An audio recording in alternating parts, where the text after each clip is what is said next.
Alright guys, this video is going to be about how I made $25,000 last year day trading. So if you don't know what day trading is, it's basically you're making an educated guess on whether you think a specific stock is going to go either up or down in value over the next day or a few days or weekly, or you can do the monthly or yearly.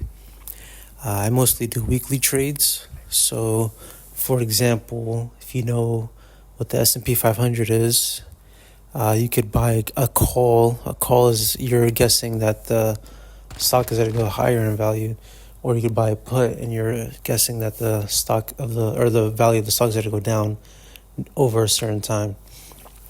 So for SPY, you can do trades every single day. That's one of the few stocks that you can do every day, but mostly all the other stocks are done by the week, or either by the week or by the month.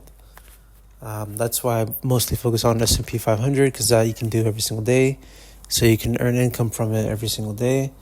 And I mostly do weekly trades. I don't do daily as much. And what I do is, instead of buying the trades, I sell the trades. So I sell covered calls and sell cash secured puts. So for example, selling them is much easier than buying them, because when you buy them, you're guessing, because it's very hard to know which way the stock market is going to move every single day. So it's really a guessing game, really gambling when you're buying puts or calls. So you have to try to be consistent and get it right every single time. But when you're selling the covered calls and cash secured puts, it's way easier, because for example, I think SPY right now is at $690. So for one share, $690. So when you're selling the calls or puts, you got to start off with cash, right? So you need to have enough cash to be able to buy 100 shares of whatever stock you're using. So since I'm using SPY, I need to be able to buy 100 shares of that. So at 690, you would need 690,000. So you would have that as cash. And since you have it as cash, you always start by selling puts. And when you sell the puts, under the price of whatever SPY is. So since SPY is at 690, you would sell a put for anything below 690. So you just have to know that the lower you go under 690, the less premium the person you're selling it to will pay for it. So let's say from 690 you decide to sell a put for 685. That premium is going to be way lower than if you were to do it for 689.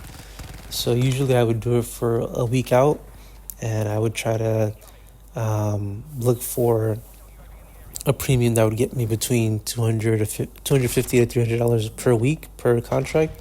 And each contract is just 100 shares. So for each contract, you need to have the capital to buy 100 shares. So I would just do it a week out. So on Monday, I would do it to expire on Friday.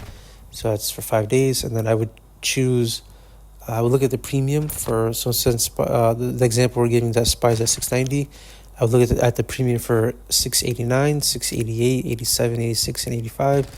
That's usually what I would look at, because if you go under 685, that premium is going to be very, very low, and it won't be worth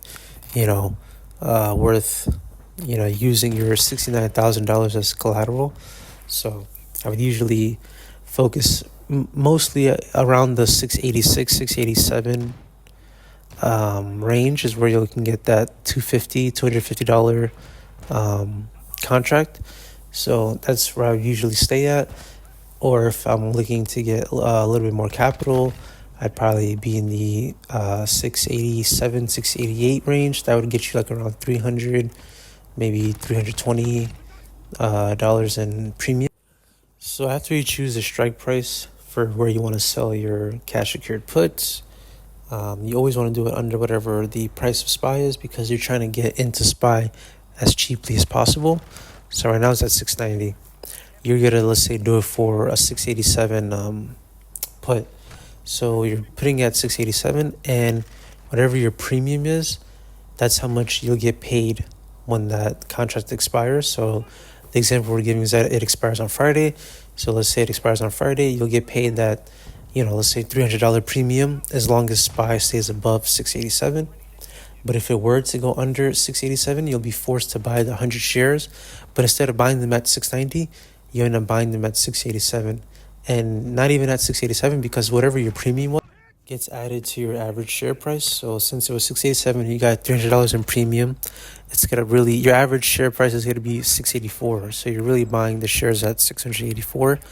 But when you sell your shares, the way to sell the shares now is you have to start doing calls. So calls is just pretty much you want the shares to go, well, since you're selling calls, you want the shares to go down so you can keep getting that premium if you're just looking for premium. But if you want to get out of the shares and you want, SPY to go back up, because now that your average price is at 684, you're always going to want to do a call that's way above the whatever you bought the shares at, whatever your average share price is. So since it's 684, you could do 686, 687, 688, just as long as it's above whatever your average share price is. And if you're looking to get that $300 premium back that got added to your share price, then you should never go under that 687 if you're trying to get that $300 average price back, the share premium price. But if you don't care about that $300 premium and you just want to, just start from that 684 and just try to get as much premium as possible, then you can even do a 684 call if you're just looking for premium. And if you're trying to get out of the shares, and not hold the shares, because now that 690,000 that you had cash, you're forced to buy the 100 shares at that 684 average price. So that's $68,400 is in the 100 shares, and maybe you're not comfortable with holding shares and you're trying to get out quick. So you could do a 684 call, and usually I do them for week out, but you could do them for day by day.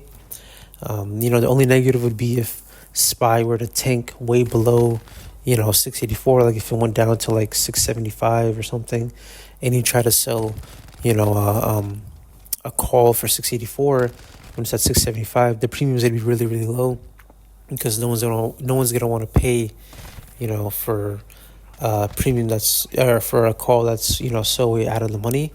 When it's that far out, they call it out the money, and when they're very close, they'll call it in the money. So the example is that it's at 674 that we said, or 675. If you're going to do a 676 call, then that would be in the money. But since you're doing a 684 call, that's way out the money. So premiums are going to be really, really low. So, a lot of people try to just get out of the shares as soon as possible because they don't want to be holding the shares in case SPY tanks.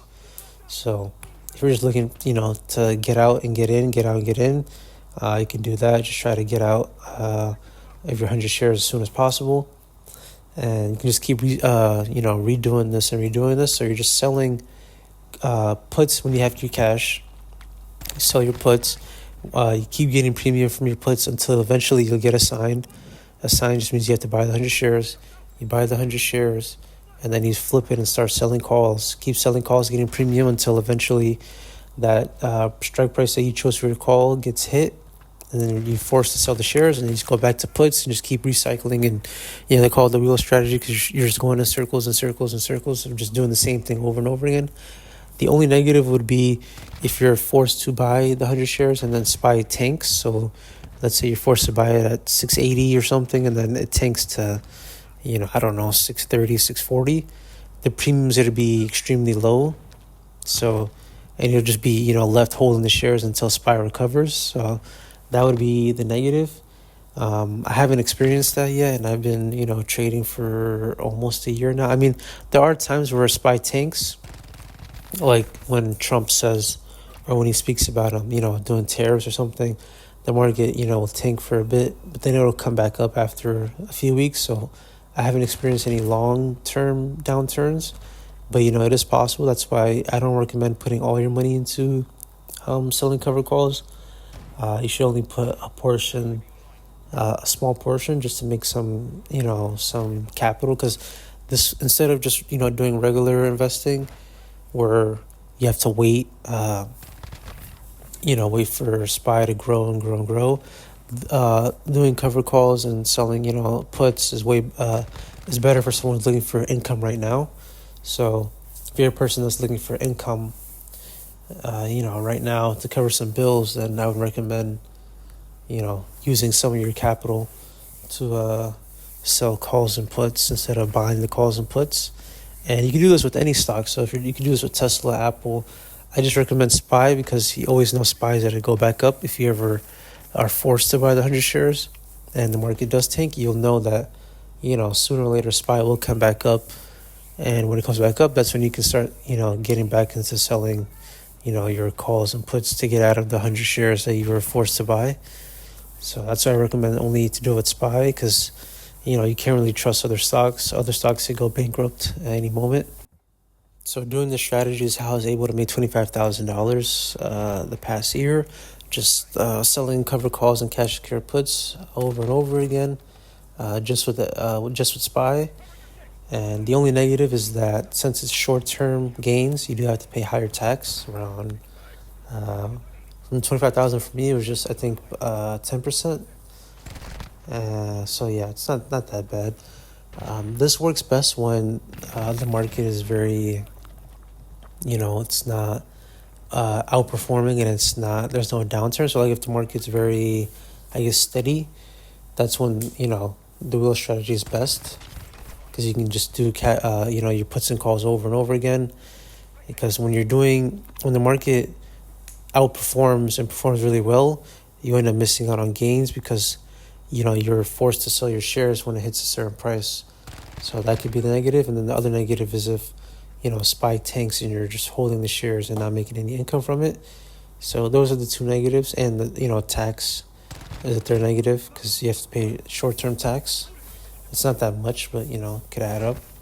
So those are the three negatives. But the positives is, it can be daily income or weekly income, depending on how you do it. And it's a great way to make passive income to cover, any bills you want to cover. And as long as you don't do it with all of your capital, you do it with the certain amount of capital that you're, okay with using. I would suggest just practicing with one contract, see how you like it, see how it goes. And then if you enjoy it, maybe do two, depending on how much capital you have. But don't go overboard because you could get stuck with shares and market could tank, and then you could be stuck with really, really high average cost of shares that you could end up regretting later. So I recommend watching more YouTube videos on this if you have the time, learning different techniques that people do and seeing if it fits for you.